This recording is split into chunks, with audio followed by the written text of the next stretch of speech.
আজকে কথা বলবো এসআইআরের ফর্ম নিয়ে। অনেকে এসআইআরের ফর্ম হাতে পেয়ে গেছো, অনেকে পাওনি।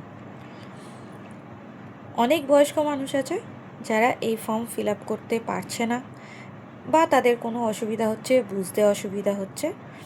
তাই এটা ক্লিয়ারভাবে বলার জন্য আমার এই ভিডিও। আচ্ছা, প্রথমেই দেখো date of birth. Date of birth, তোমাদের যে ডেট অফ বার্থ, জন্ম তারিখ, সাল, এগুলোই এখানে সেটা লিখতে হবে। আচ্ছা, আধার নম্বর অপশনাল, এখানে দেয়াই আছে। আধার নাম্বার দিতেও পারো, নাও দিতে পারো। মোবাইল নাম্বার, এখন তো ফোন নাম্বার সবারই আছে, ফোন নাম্বার দেবে। আচ্ছা, father's name or guardian name, যদি ফাদার্স নেম দিতে পারো দেবে, আর গার্জিয়ানস নেম, ফাদার্স নেম বা বাবার নাম বা হাজব্যান্ড নাম যেটাই থাকবে সেটা দেবে। আচ্ছা, এখানে ফাদার্স নেমের এপিক নাম্বার হচ্ছে ভোটার আইডি নাম্বার। ভোটার কার্ডে যে রাইট সাইডে ওপরের দিকে যে নাম্বারটা থাকে সেটা হচ্ছে ভোটার আইডি নাম্বার। পুরনো কার্ডে রাইট সাইডে থাকে, ঠিক আছে?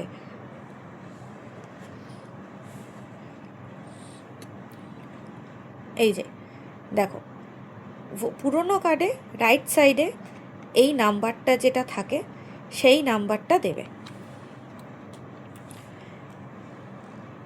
সেই নাম্বারটাকে এপিক নাম্বার বলে, বা ভোটার কার্ডের যে নাম্বারটা থাকে সেই নাম্বারটা বলে। এটা ইফ অ্যাভেলেবেল, যদি অ্যাভেলেবেল থাকে তোমাদের কাছে তবেই দেবে, না হলে এটা দেওয়ার দরকার নেই। আচ্ছা, মাদার্স নেম, যে নিজের মায়ের নাম দেবে। সেম ব্যাপার, এপিক নাম্বার যদি অ্যাভেলেবেল থাকে তবেই দেবে, না হলে দেওয়ার প্রয়োজন নেই। আচ্ছা, স্পাউস নেম, যদি বিয়ে হয়ে থাকে তবেই স্পাউস মানে হাজব্যান্ড অর ওয়াইফ, তার নাম দেবে। স্পাউস এপিক নাম্বার মানে ভোটার কার্ডের যে নাম্বারটা থাকবে সেটা দেবে। আচ্ছা, নতুন কার্ডে, আচ্ছা নতুন ভোটার কার্ডে কিন্তু স্পাউসের এপিক নাম্বার যেটা ইফ অ্যাভেলেবেল যেটা আছে, নতুন ভোটার আই কার্ডে কিন্তু আমাদের বাঁ দিকে থাকে। বাঁ দিকে দেখবে একটা নাম্বার আছে, সেই নাম্বারটা হচ্ছে এপিক নাম্বার বা ভোটার আই কার্ডের নাম্বার, সেইটা হচ্ছে এপিক নাম্বার বলা হচ্ছে এখানে। এখানে স্পাউসের এপিক নাম্বার মানে হচ্ছে হাজব্যান্ড অর ওয়াইফ, তার নাম্বার দেবে। আচ্ছা, এবার আসি এই দুটো পার্টে। এই পার্টটা হচ্ছে যাদের 2002 সালে ভোটার লিস্টে নাম আছে শুধুমাত্র তাদের জন্য, শুধু এই পার্টটা তাদের জন্য, এই পার্টটা কিন্তু নয়। এই পার্টে তারা নাম তুলবে, তাদের যা যা আছে, ইলেক্টর নাম্বার মানে হচ্ছে তার নিজের নাম, যার ভোটার আই কার্ডের নামে যা আছে সেই নামটা হবে।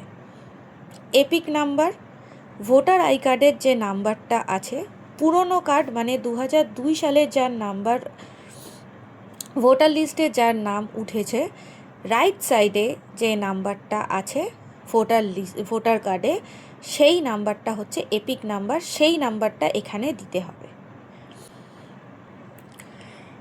রিলেটিভ নেম মানে হাজব্যান্ড নেম দেবে। আচ্ছা, রিলেশনশিপ, হাজব্যান্ডের সাথে যে রিলেশনশিপ, হাজব্যান্ড, এখানে সেটাই লিখতে হবে। আচ্ছা, ডিস্ট্রিক্ট, কলকাতা, তোমার যা ডিস্ট্রিক্ট সেটা দেবে। State name West Bengal. আচ্ছা, এসি নেম হচ্ছে তোমার, এখানে দেখবে ওপরের দিকে তোমার এসি অর পিসি নেম বলে আছে, ঠিক আছে? সেখানে তুমি সেই নামটা দেবে। ওখানে ওপরে এই যে দেখো, এখানে যেই সাদা রঙের যে কাগজটা আমি দিয়ে রেখেছি, এইখানে দেখবে একটা এসি স্ল্যাশ দিয়ে পিসি নেম বলে লেখা আছে, সেইখানে একটা দেখবে পাশে নাম লেখা আছে, সেই নামটা এখানে দেবে, ওটাই এসি বা পিসি নেম। এইটা 2002 সালে যে ভোটার লিস্টে নাম উঠেছিল তাদের শুধুমাত্র। এটা হচ্ছে 2002-এর পরে যেটা হয়েছে সেইটার। 2002-এ যার যার নাম ওঠেনি, তারপরে যাদের নাম এসছে তাদের জন্য এটা। এখানে প্রথমে নাম, যার ভোটার লিস্টে যে নতুন যে ভোটার তার লিস্টে যে নাম আছে সেই নাম দিতে হবে। এপিক নাম্বার হচ্ছে ভোটার আইডি নাম্বার, যে নাম্বারটা নতুন কার্ডে তোমার লেফট সাইডে থাকে। আচ্ছা, আমার বাপির নাম দেওয়া আছে, তো এখানে বাবার নাম হবে।